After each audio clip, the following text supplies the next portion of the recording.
cruel. Yeah.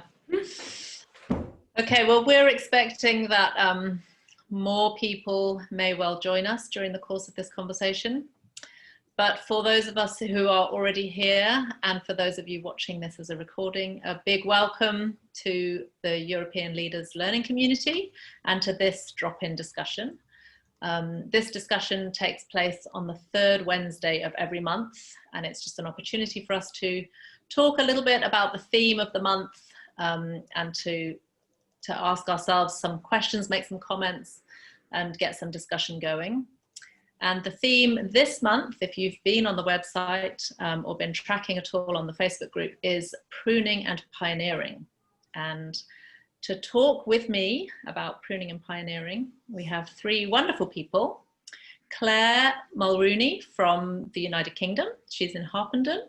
Hi, Clare. Hi. And then we have Garry Tissingh, who is in Spain. Hi, Garry. Hi, everyone. And Andrey Derkach from Russia. Hey, Andrey. Hello. So thank you guys very much for joining me. And hopefully you've all had an opportunity to kind of dip into a lot of the great material that was on the website this month around the topic of pruning and pioneering. And I know each of you have experience in pioneering, and I'm sure in pruning as well. So I don't know where, I mean, just to kick off, I suppose one of the threads that I was very conscious of in the different articles and the talks that have been on the website was this idea of putting pioneering and pruning together. Pioneering seems like it's the time when you kind of need to do everything in order to push something forward. But in fact, what we were hearing from the different contributors on the website was, no, there's a need for some pruning in order to channel your energy for growth in a particular direction. So I don't know if any of you have some comments about that or want to share a little bit from your own experience of how pruning and pioneering have gone together. Garry, I hear you humming, so maybe you want to kick off. Yeah, because I think when you shared that with us, I was kind of struck like, hang on a minute, that's not right, is it? Do they really go together? Was, you know, the confrontation that came to me. And so the only way I've kind of worked around it is actually decided that there's I had to reframe pioneering into two categories. I think there's the ongoing pioneering, which we are well known for, is that we're always starting new things. And, you know, somebody comes along and wants to do this, and that's one kind of pioneering. The pioneering that I was most familiar with and that struck me initially is what we did, you know, what many of us did, you know, 35, 40 years ago, where there was nothing. And so in that context, I said to myself, actually, it was just as you said, you did everything. You didn't think about, somebody wants to do that, you go for it, you know, let's encourage them. And we did very little evaluation, assessing, or any of those kind of words that are more familiar to us now, but we just did everything. I don't think 40 years ago, when any of the kind of the pioneers were out there doing things, thought much about pruning. So that's the distinction I'd like to make, is maybe there's that kind of pioneering where you're just going into virgin territory, if you like. Yeah. And you're starting from total scratch, zero. And there's the other where you're pioneering something out of a settled situation, out of a new, out of a base that's been running for a number of years and so on.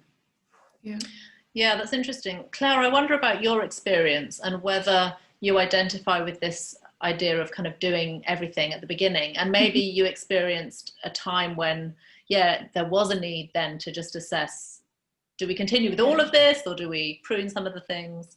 Yeah, I mean, I think it was funny. I was reading listening to Stephen Reed's video, and it reminded me of when we arrived in York, when we were pioneering around York with Carl and Meltony in it. And and we went with this massive dream and all the ideas. There was, if you know Carl, you'll know ideas were coming out of every crevice of his being. And so I do distinctly remember sitting at one point as a team of 4 and going, okay, we need to focus. And I think that's some of the pioneering that I resonated in this is that idea of focusing in, because you could do all the things and try and probably not do any of them very well and not be fruitful in any area. But there is a sense of actually we do need to prune in our visions and our ideas to focus in and to shape what is the God's invitation, you know, to pioneer in a new city or a new place from nothing, but what's our particular thing that he's giving us in this season to bring to this place. So I definitely resonate with that. And I think even in the current situation here at Harpenden, we're not a small pioneering base in the sense of like an urban location, but this whole topic as a training leader is resonating deeply at the moment about pioneering to refocus, pioneering for quality, you know, what is fruitfulness in this time, and recognizing in some ways, I think it would be easy to apply this word and think it's easy to look at small teams and think maybe they're not as fruitful as big bases. I think maybe the question's the opposite way around, and I feel very challenged as a, you know, operating in a larger campus right now. What is it that we need to prune to refocus our fruitfulness? And to relate the topic of pioneering to this kind of epoch, as Carl talks about in his talk, to this era of history, where maybe it's not a pioneering of going into a place kind of fresh, but going into this season with the capacity to reimagine some of the ways that we've been doing things and to do things in a slightly different way.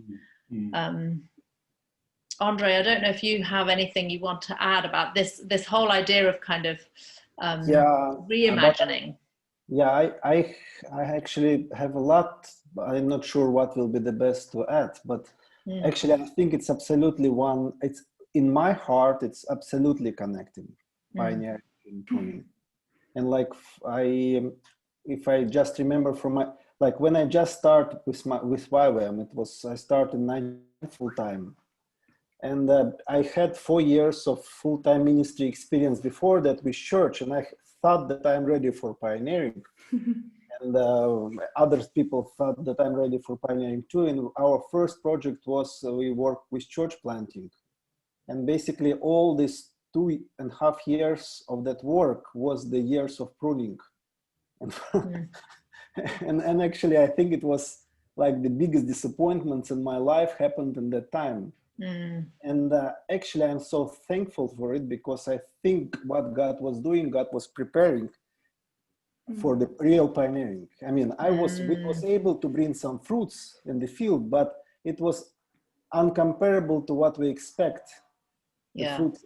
And I mean, of course, we're talking about pruning differently. We're talking about programs pruning or the personal pruning. Yes. And self pruning or God's pruning or any different kind of pruning. Yeah.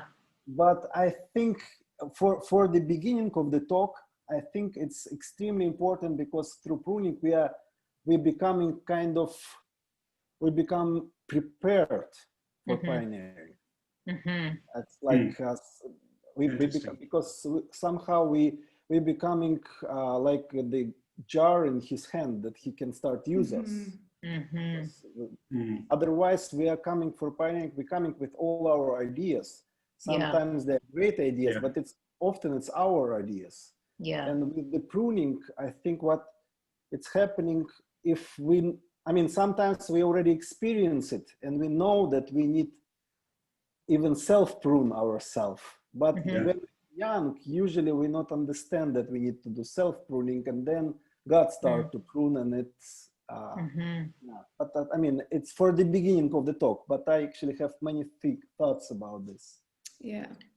It's funny that reminded me, I was thinking about how I was reading a book back at the beginning of the year, and it was talking about how kind of recognizing what our yes is saying no to and what our no is saying yes to in our personal lives, and the pruning process of when we say yes, what does that mean, and what, and I think it applies to ministry settings too, right, into the ministries that we're involved in, and we sometimes don't like the word pruning because it sounds harsh and horrible, and we're going to say no to something, but actually the no is an invitation to something yes as well. Yes. And I think that always breathes life to me when I think about that. When I think, okay, my no here isn't a negative. I'm saying no because it means a yes is opening up to something that God is inviting us into. Yes. Also, my yes is saying no to something, and that's not a negative either. It's just allowing God to breathe on the things that He's put His hand on, not just my good ideas. Yeah, so good. I'm also struck by the sense of what Andrey was saying, that this kind of pruning, which is preparation for a new fruitfulness, is not comfortable. I mean, maybe that goes without saying, the word pruning doesn't sound comfortable, but I wonder if you guys have anything to add about that difficult place that we find ourselves in when we are being pruned. There's a choosing to cut off some things. We're choosing that. That's not always easy anyway, but at least there's a kind of element of choice in there. But then there's also some pruning that happens because God's at work in us. He's at work within us. He's at work in our communities. Pruning happens in all kinds of ways, doesn't it? And it's not comfortable. Does anyone have anything to say about engaging this discomfort? Yeah. I think before I dive into that, I'd just like to kind of recognize that I think pruning, as a gardener myself for many years, pruning is a seasonal term. You've got to be ready for pruning. And it just doesn't, and a young plant that you've just planted is not ready for pruning. So you have to just let it do its thing, and it depends on the kind of plant. I mean, if I'm thinking of different kinds of plants, you prune one this way and another way. And so saying, actually, I think I begin to recognize that it's our corporate maturity that we've come to within YWAM that actually allows us to talk somewhat, or receive the words that are coming and talk together about pruning in such a way. I think 20 years ago we wouldn't be talking like this about pruning. Right. Just keep me away from it. I don't want, don't take that off. I'm just trying to get going. Let me grow a little bit first. So I think it's recognizing the season we are in now, corporately even, which is also true individually and ministry and every other way. But that's something I think we need to recognize in it. Yes. And that pruning, as you said, is not nice or easy normally. It's hard, it hurts, we never, and that's why it's so hard to say no to things. Because we think they're all good and we should do them. And God says no. And we have to learn to say no. Yeah, that's a good perspective, that the idea that we're sufficiently established for the pruning to happen. Yeah. Andrey, did you have something to add? Oh, you're on mute, I think. I don't know if I understand correctly this last question, but we experience, we was serving in Armenia for 13 years. And in the end of this period of the time, we experienced pruning that actually was working both ways. It was working for YWAM Armenia, and it was working for us, like a family. And towards YWAM Armenia, when we was cut, because we was forced to leave the country, kind of government decided we don't need to be there, and we're forced to leave the country and we have 1 year to move out, actually, because I take it to the court. I will lose the courts, but I have 1 year to kind of make it softer. And when we experience it, of course, for the YWAM Armenia, it was hard because they love us, we love them. It was, we feel ourselves in our place. And if before that we will decide and say, okay, we're leaving Armenia, and people will count like we are traders, that we're leaving the kind of ministry, we're leaving the family. But because we was forced to leave, kind of everybody accepted.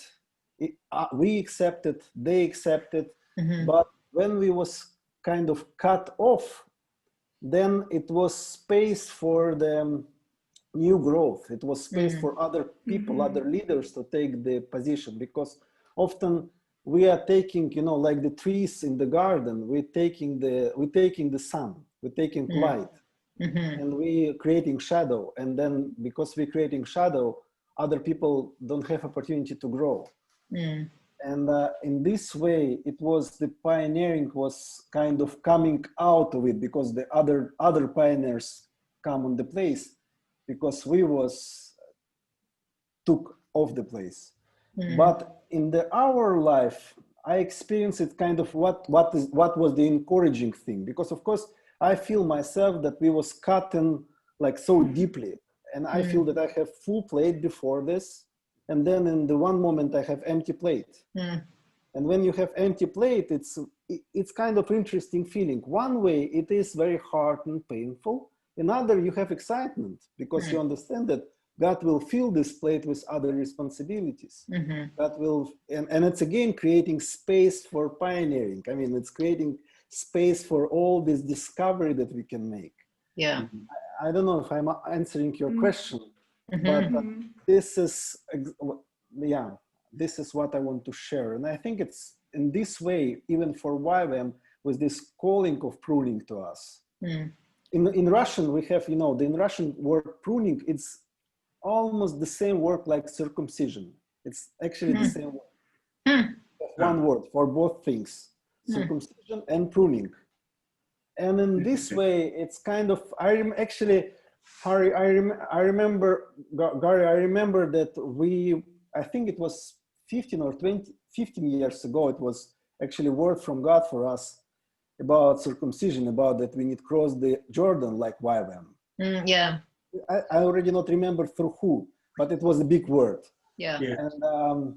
And I kind of, I think I'm totally agree that we're going through special season for this, and we need to be ready for it. Yeah. Yeah, but I think actually sometimes it's happening even when we're not ready. It's true. Just we don't want it. Yeah. Yeah. So it's interesting, Andrey, what you're saying there. The government took a decision about you being in Armenia that led to a kind of pruning, both for you and for the team there. Another way that pruning happens, and I'm just looking at the chat here, and Steve Mayers has popped a couple of questions in here. Another way that pruning happens is through evaluation, through feedback.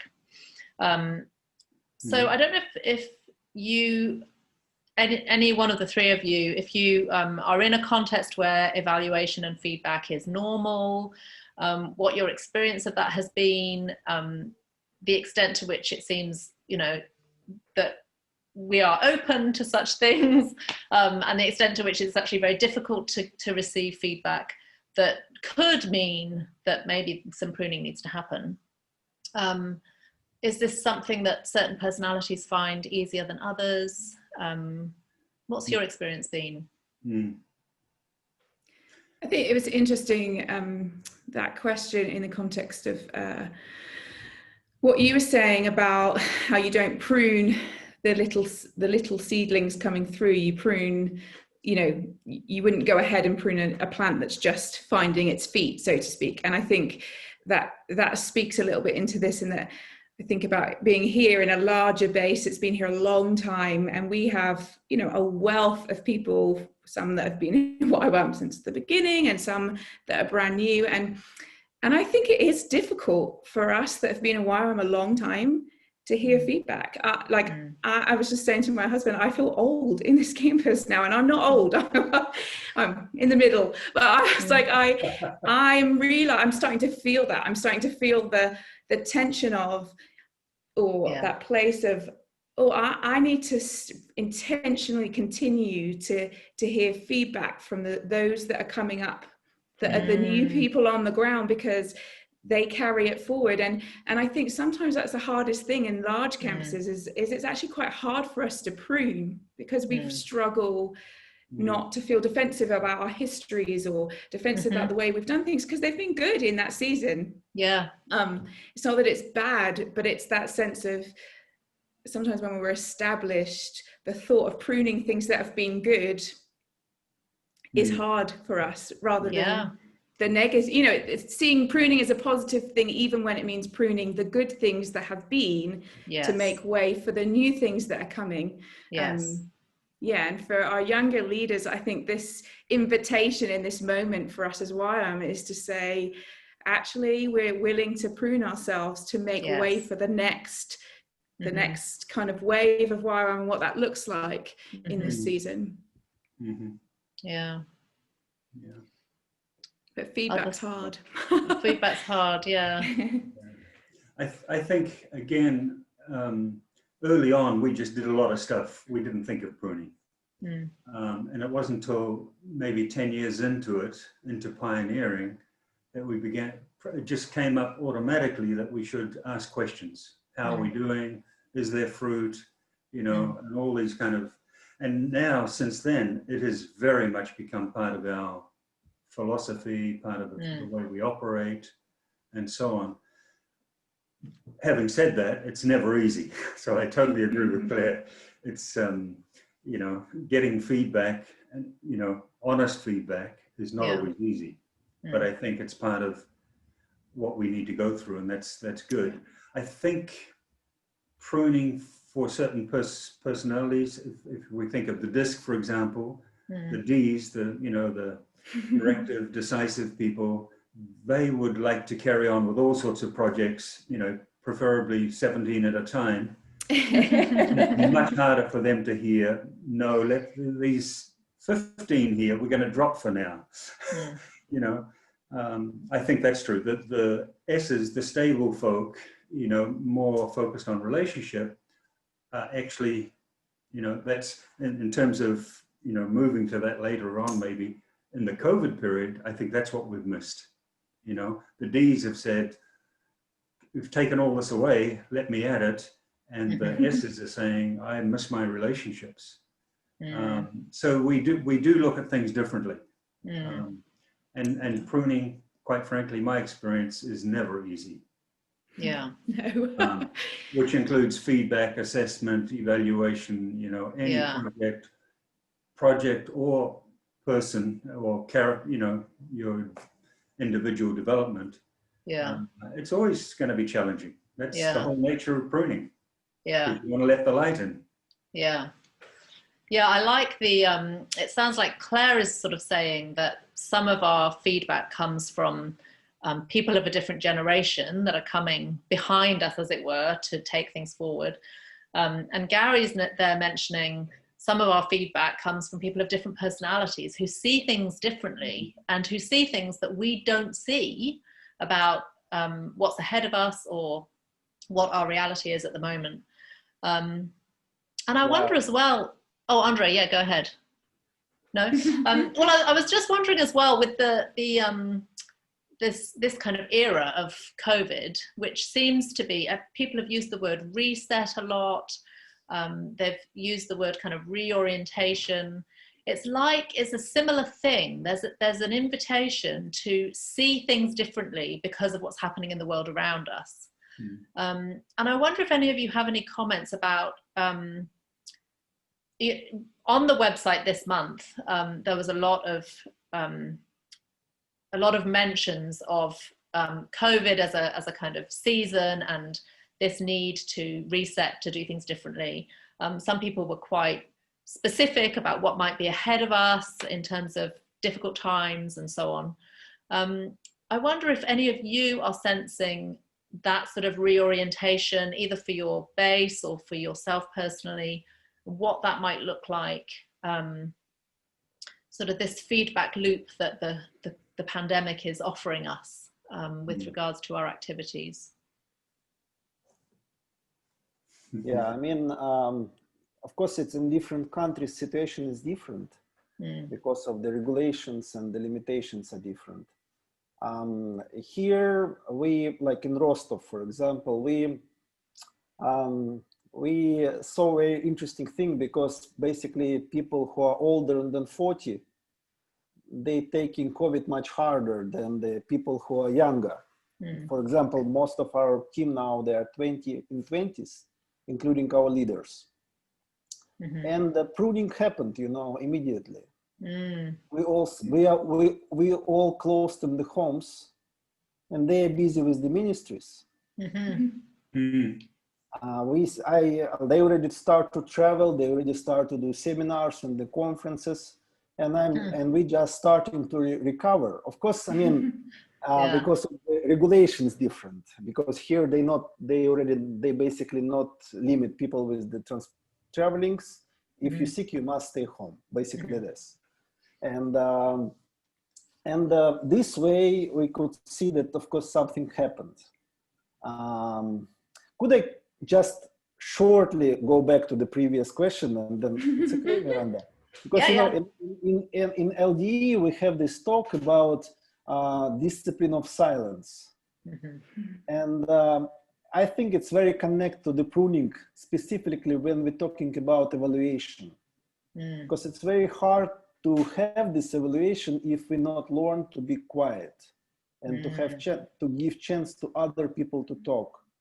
And specifically when we are leaders, and this is, I'm totally agree with Garry and with the Clare when Claire talk about generations, Garry talk about type of personalities, but I think this is what we need to learn. We need to learn to be quiet and just to observe. I mean, if we observe, we will understand that time comes to give away some work that we're doing, because we can see that. I mean, in some period of the time, I understand that when I was running DTSs, when the students start to come to me, and you know, some Middle Eastern students, they start to talk to you and they say, Uncle Andrey. And then it's a sign to you that it's time to stop to run DTSs. Because, it's not for uncle. You can teach in DTS, but it's not time to, it's mean that others need to run DTS, who are not uncles for them, you know, who are their friends. And we just need to observe these kind of things. And I think in YWAM we need to observe it, because otherwise, but with the COVID, I think the strategies are changing place to place. And of course, it's changed with all our traveling opportunity and other. Maybe we need, for some period of the time, we need to be more focused on not so far places, but the places that are around us. It's what we experience. Of course, Russia is big enough that we have a world itself, you know, we can to travel and to reach unreached places. Sorry. The question that comes to my mind when I listen to you, Andrey, is, man, we all find it so uncomfortable to be silent. Don't we find it uncomfortable? Don't we, our very action-oriented movement of people, find it really hard to get quiet and still and listen? And there's something in us that wants to do something, you know? And it's not that activity is wrong, but I don't know if any of you have any comments about that. Like, what's your experience been in your locations of this, taking this time to kind of get quiet and reset and do the observation and do the listening that's required? How could we build this into our way of being as we move forward? Maybe this is one of the new things that we need to take on board. I think we have to recognize, Miranda, also that actually verbal communication is the way we operate best corporately. And so it's harder to, because that's our prime form of connecting and communicating. So it's harder to be still, Yeah. because that's how we share our vision, that's how we do life, and that's how our activity happens. Yeah. For me, personally, and for Anke as well, we were in a big transition. We were transitioning location, and so it actually, we left on the last flight out of our location in Africa to be somewhere where we thought we could cope with what was, and we didn't know what was going to happen, but we ended up spending 4 months in London.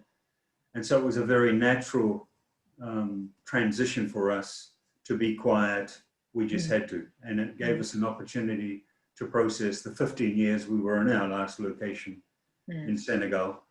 You know, so we didn't struggle with that. In fact, it was, for us, it was a godsend. It was wonderful to just be quiet, not have activity, not have to run around, not have to entertain because people couldn't come and visit, and so on.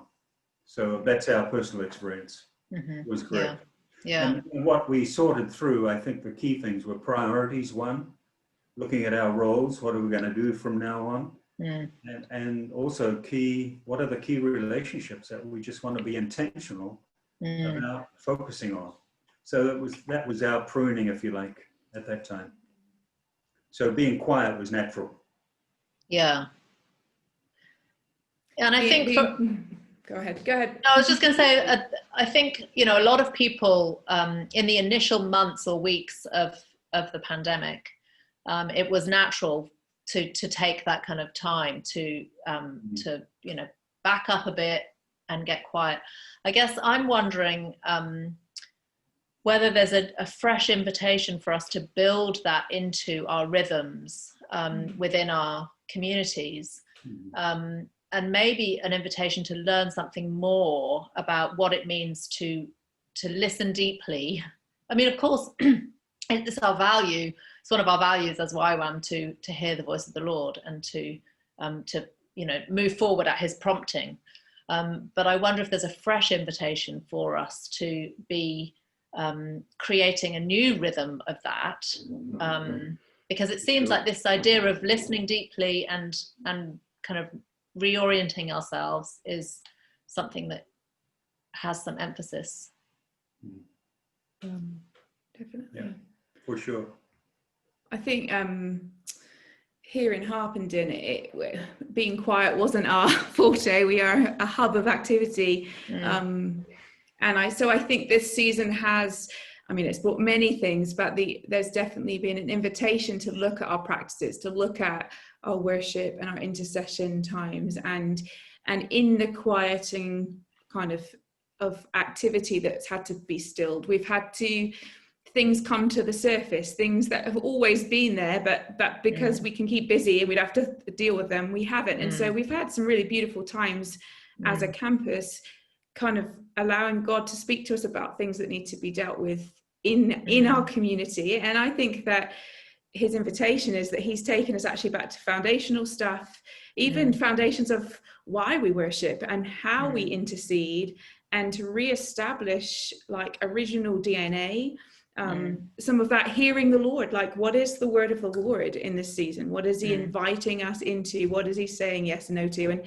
And so personally, I've loved the kind of time standing still at some level. I feel like it's a privilege because I know that's not the case for everyone in this season. But there is, I think there's a pruning around our practices of drawing us back to the core and saying, actually, what makes us YWAM, and what are the things that God's put in us that we get to offer other people. Hearing His voice is foundational to who we are.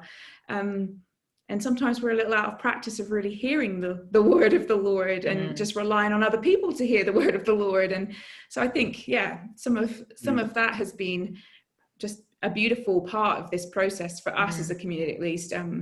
You know, we've really seen an increase in our prayer and worship times as a campus in a way that we probably wouldn't have if we just kept rolling with our schools and doing the things that we've done. Yeah, good. Andrey?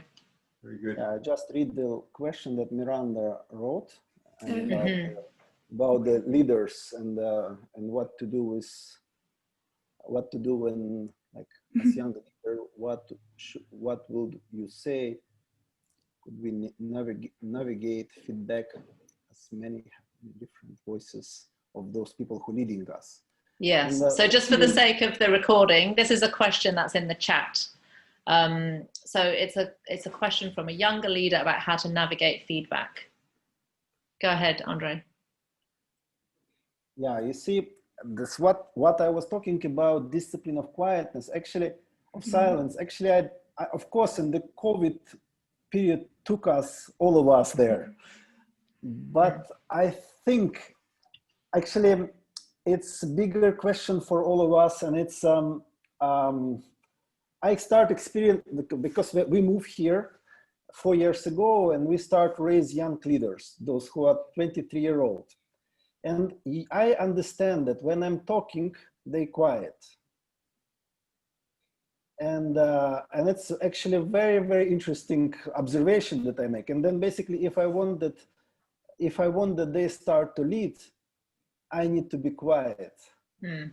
And this is pruning. Mm. And I don't know, Miranda, if I understand your question right. Basically, you need to continue to talk. I mean, with respect to the older leaders, with respect, with the honoring them, but you need to continue to talk. And actually in UofN, we need to be very careful to this, because we are called not only to listen to the voice of God, we are called to follow the young people and champion young people. This is our values. Yeah. And I think I think it's all connected to this pruning and pioneering. Yeah. We need to be very, very careful, because of course we are more experienced, we are more wise, and we are more heavy in the many ways, you know. and this way we need to be very careful. I have wonderful experience in my life with my first senior pastor, because it was revival in Russia in '93, and we was all new believers, and churches was growing so fast, like in 1 year, 500, 400 people. And we become all leaders, you know, just half-year believers, 1 year believer. And our first pastor was for a long time believer.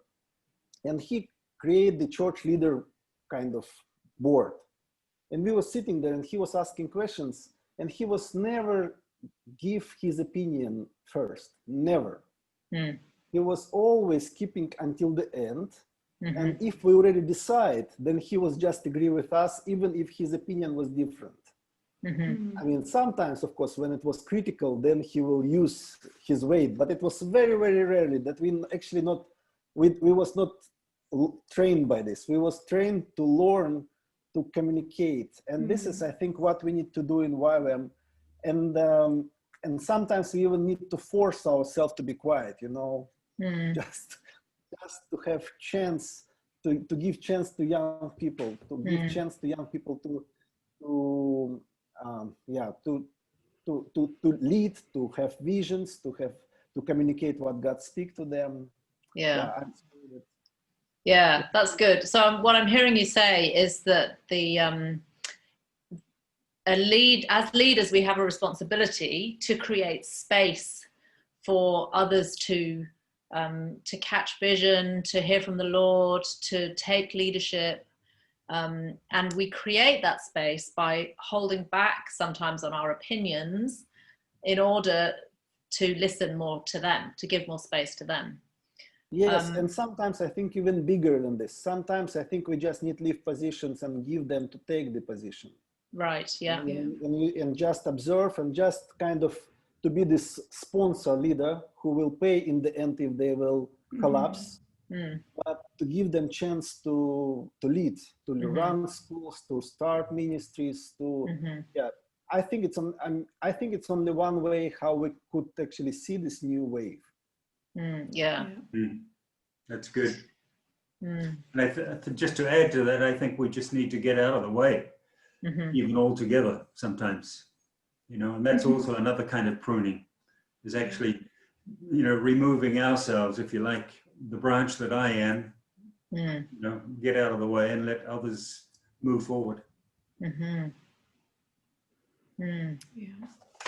Yeah, the conversation is making me think about one of the questions that Carl Tinian raised in his talk that's on the website. What is the fruit that we're looking for? You know, we need to know the fruit that we're wanting to cultivate in order to know how to prune, in order to know how to take care of the little plants in our garden. So I don't know if, as you listen to that talk, for you guys, certain things came to mind. Okay, these are fruits that we know we're about. This is what we want to see. Or whether, I don't know, what's on your heart as you consider that question of fruit?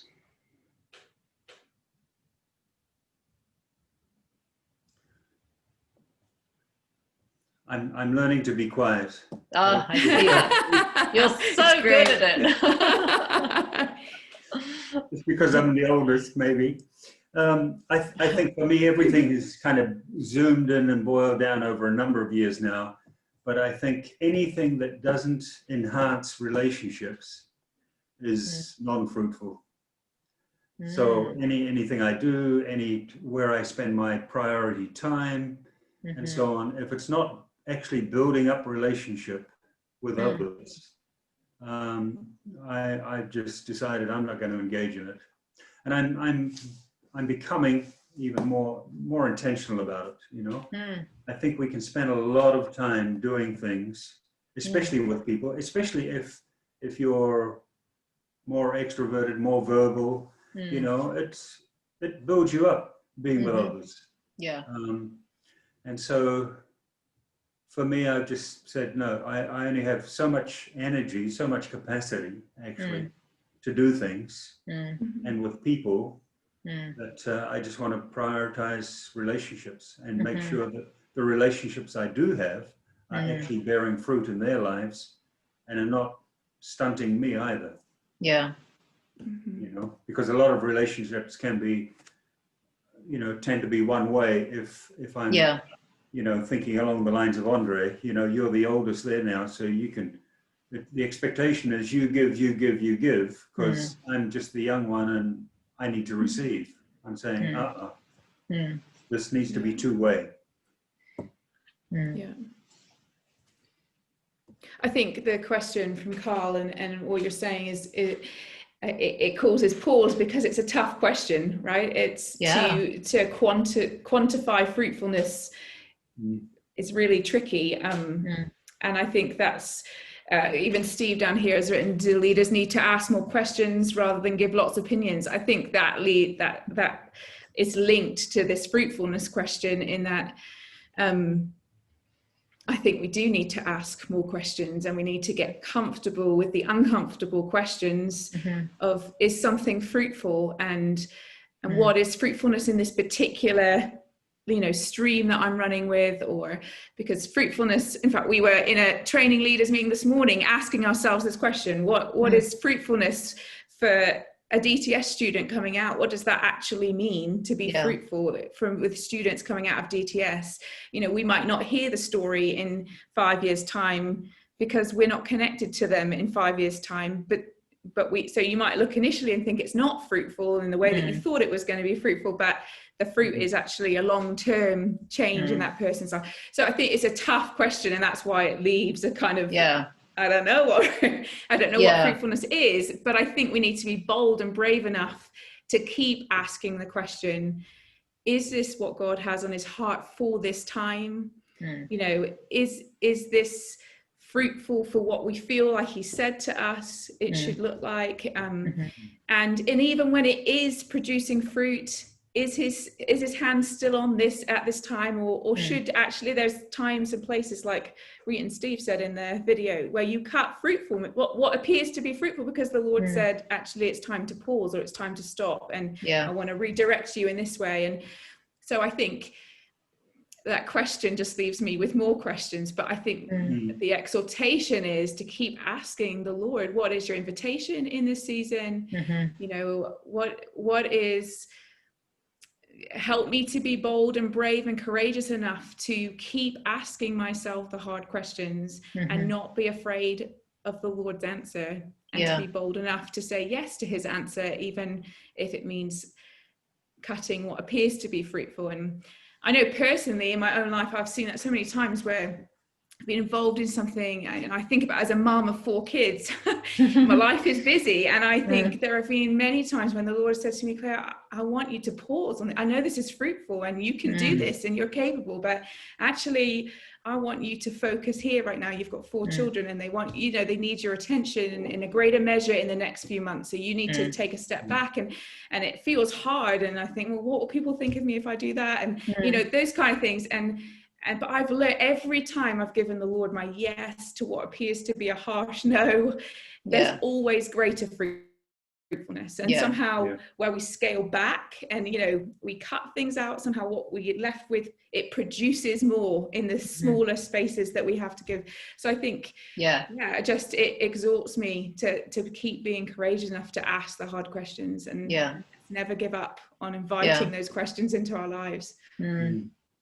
Yeah, I mean, I think I was very struck by Belinda Chaplin's article, because she was the one in the whole, in all the materials available this month, she was the one who talked about what do you do when there isn't fruit, or when it looks as though there's a lack of fruitfulness. And the clear response from her experience is that it's not always time to say, well, we stop doing that thing because it doesn't look fruitful. You know, she stayed in a place for 20 years where it wasn't easy to see the fruit. So I don't know, that raises questions for me about how we, you know, this whole thing of pruning, how we determine the things that are fruitful but need to be pruned, the things that don't look fruitful but we need to stick at it. And, you know, maybe there's a few bits of dead wood that we can discard. But it's not always easy to navigate, is it, the towards the place of fruitfulness. But maybe that's what we've been talking about with our quiet spaces, that the quiet produces the space to hear the word of the Lord, to hear God's voice, and then let him determine whether it's persevering or pruning or I think it's depend, because of course when we're talking about fruitfulness, we have 2 dimensions. We have our personal dimension or individual dimension of fruitfulness, and there's ministry dimension of fruitfulness. And of course it will be it could be very different goals and tasks for us and for the ministry. It's totally okay. I mean, it's different season, it's different personality, it's many differences. But I think for us, like YWAM, I don't know, maybe I just see life very simple, but I think for us, like YWAM, it's simple. Our fruitfulness, if we see the waves of the young people, I mean, and then these waves need to cover the continents. And I think often in YWAM we forget about this, this is actually our goal and this is our task. And if we not see the waves, then we are not fruitful. And then what to do with this? This is the second question. If we need to prune, if we need to put minerals and the other stuff that tree will be healthy, if we need to water, if we need to have sun, it's other things what we need to check, what we need to do with this. And I think, but in many cases, I think actually we need to prune and we need to stop to do some activities that actually not sending waves, or we need to kind of reorganize it, and we need to say, okay, it's not our main goal. I mean, it's how to say, like we have some, for example, we have church planters in the closed countries that probably will not see waves in the next 30 or 40 years. And this is wonderful work that they do, and we need to encourage them and we need to help them, and it's important. But in the same time, they are not our kind of main goal of our organization. Our main goal is to see waves of young people. And these other jobs need to be done, but we need to be very focused, I think, in this. And yeah, and then if we come to the personal things, then it's our relationships with God and what God tells us for the season. And we need to be honest with this. And if for this season it's not time for me to send the waves, then it's okay. I mean, nobody kind of force us to be here. So true. Wow, I don't even quite know what to say about that. That's quite a convicting word. Yeah. It makes me think, again, it was Carl that raised the question of spheres of society, and how we're called as YWAM, as kingdom people, to see kingdom happening in the different spheres of society.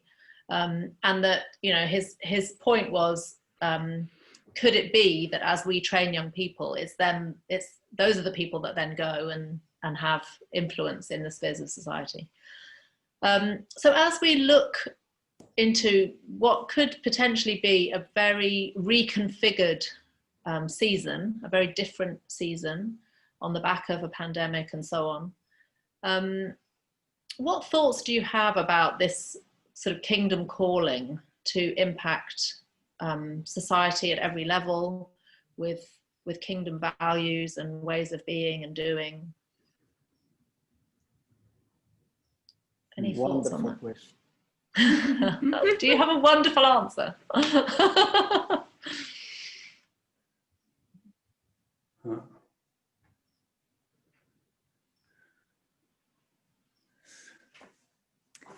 I have a quote here from Henry Nouwen, which has helped me. And he makes a distinction between success and fruitfulness going into this question here.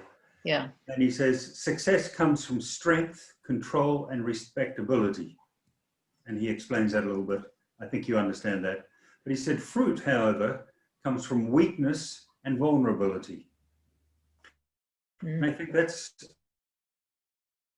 a goal as well that I think going into this, I hope, is that we're taking more a sense of vulnerability, a sense of we're actually not very strong going forward, and we shouldn't be. It's our fruit comes out of our weakness, out of, you know, you think about a plant in storms, in my case, much of where I've lived in very hot weather.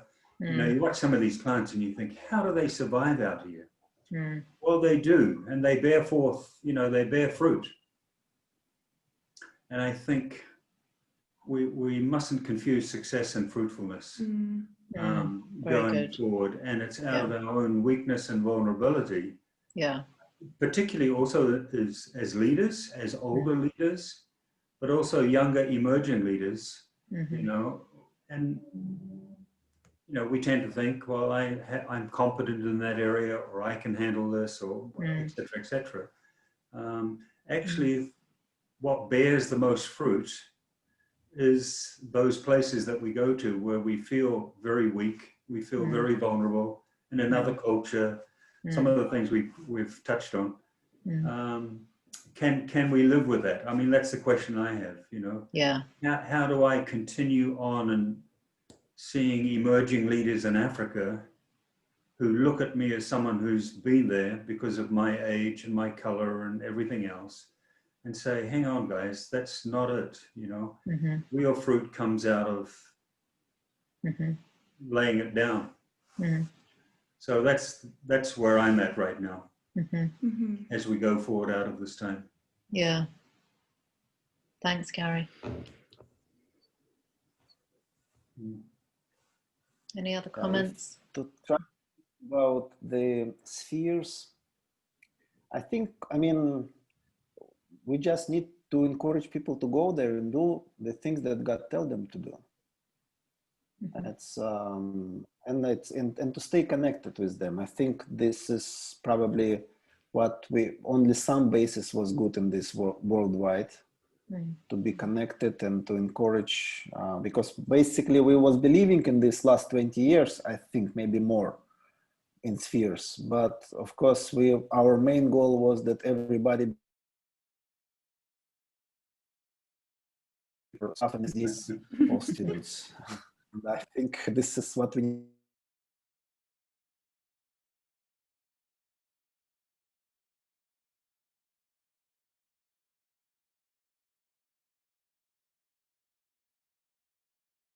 To support them, and this way I think we will see transformation.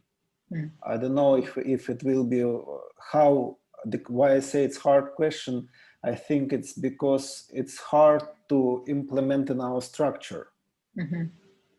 Really, to make it part of our structures, it is complicated because of many and yeah, I think this way we need maybe to think better if it's really need to be part of our structures. Right.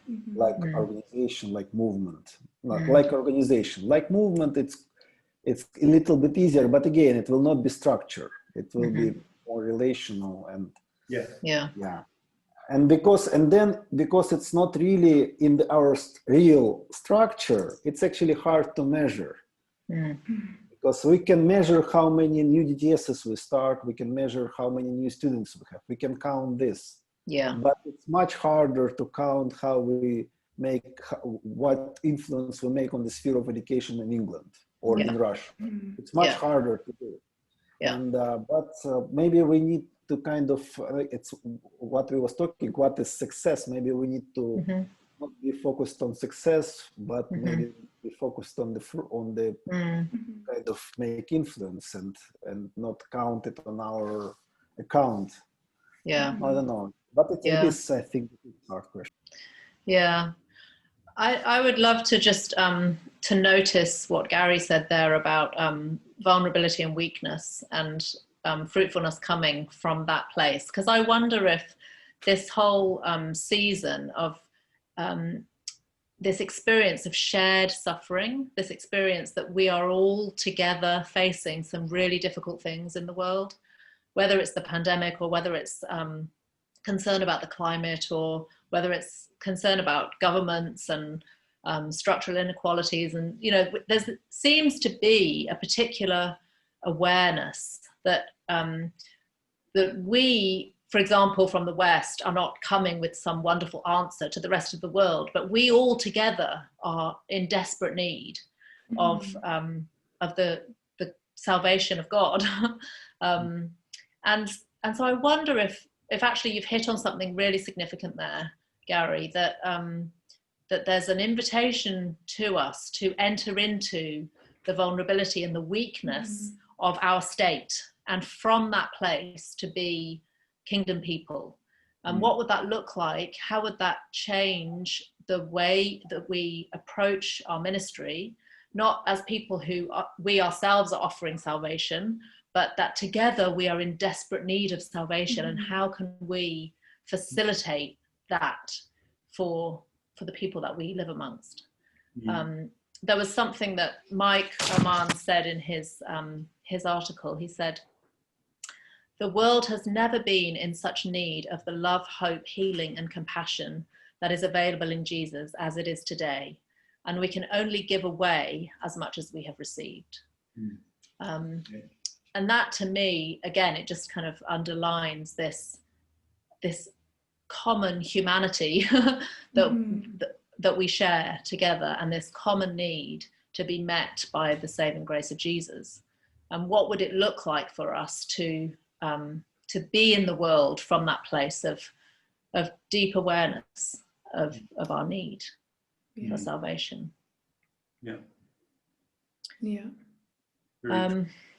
Any final comments? We've got to the end of our hour. That's gone very quickly. Anything burning that any of you want to just add before we close here? I was just thinking as you were talking about the vulnerability, how I think I agree that has to mark our moving forward. And I was thinking about how, even just in this conversation today, we've talked about the uncomfortableness of asking hard questions, the young people all looking at older ones and wanting to receive, but actually we're saying, no, we want to make a way for you to take take a lead, but then that makes uncomfortableness. And I just was all across the generations, we're being invited to vulnerability. We're being invited to the uncomfortable place, because in that place, we actually allow the birth of something new. And I think that is the next turning tide for YWAM. That's even the UofN and 3.0, we got pushed rather rapidly to look at a whole different way of education because of COVID. Suddenly we're, but all these amazing things are coming out that would not have come this year if we'd not been forced into this uncomfortable place. And I think that excites me. That makes me filled with hope that there's not just one group of people that need to sort themselves out. It's every single one of us needs to keep putting ourselves back into that place of humility and vulnerability, and saying, God, we're opening our hands to you and what you have to say to us in the season that we're in, and we want to hear you and we want to respond to you. And I think that's beautiful, and that's exciting for the future, that it's all of us in it. Every generation, we're being called to vulnerability and to lead from that place, because it's then not about us, it's about the Father leading us, which is exciting. So thank you, Claire. That's a really good place for us to close, I think, just on that reminder that pruning is another way of talking about it, is that we're looking towards greater fruitfulness. And so may God bless each of us in our locations, and everyone who's part of this Europe Leaders Learning Community with greater fruitfulness in the season to come. And let's stand with one another in those uncomfortable places of pruning that are necessary, so that we can enjoy that fruit with him and with one another. Thank you so much, guys. Thank you to everyone who joined on the Zoom call, and to those who posted in the chat. And we perhaps didn't get to all of your questions, but I hope that we've covered enough ground to be helpful and thought-provoking. Next week at this time is the month's roundup with Belinda Chaplin, and so she will be talking with some others to sort of pull together the threads of this topic of pruning and pioneering, so don't miss that one. But for now, thanks everybody very much, and goodbye. Thank you so much. See all of you. Bye-bye. Thanks, you guys.